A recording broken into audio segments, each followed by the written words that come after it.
গত 11 মার্চ বাংলাদেশ সেনাবাহিনীর প্রধান জেনারেল ওয়াকারুজ্জামানের সঙ্গে একটি বৈঠক অনুষ্ঠিত হয়।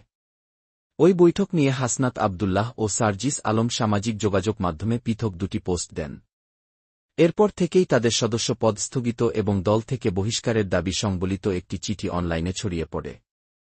চিঠিতে বলা হয়, জাতীয় নাগরিক পার্টির এক জরুরি সিদ্ধান্ত মোতাবেক কেন্দ্রীয় কমিটির মুখ্য সমন্বয়ক দক্ষিণাঞ্চল হাসনাত আব্দুল্লাহ ও মুখ্য সমন্বয়ক উত্তরাঞ্চল সার্জিস আলমের বিরুদ্ধে আওয়ামী লীগ সংশ্লিষ্টতা, দেশপ্রেমিক সেনাবাহিনীর সাথে বৈরী সম্পর্ক তৈরি, সিনিয়রদের সাথে দুর্ব্যবহার, আধিপত্য এবং ছাত্রলীগের অতীত আচরণ বহাল রাখার অভিযোগ রয়েছে।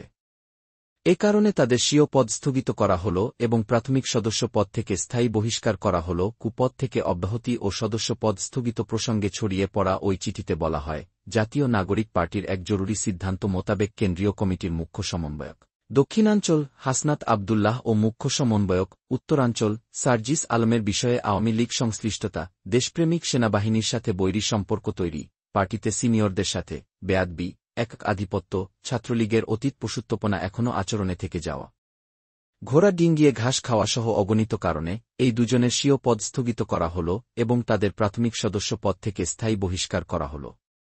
এনসিপির সবাইকে এই দুজনের সাথে সাংগঠনিক সম্পর্ক না রাখার জরুরি নির্দেশ দেওয়া হল।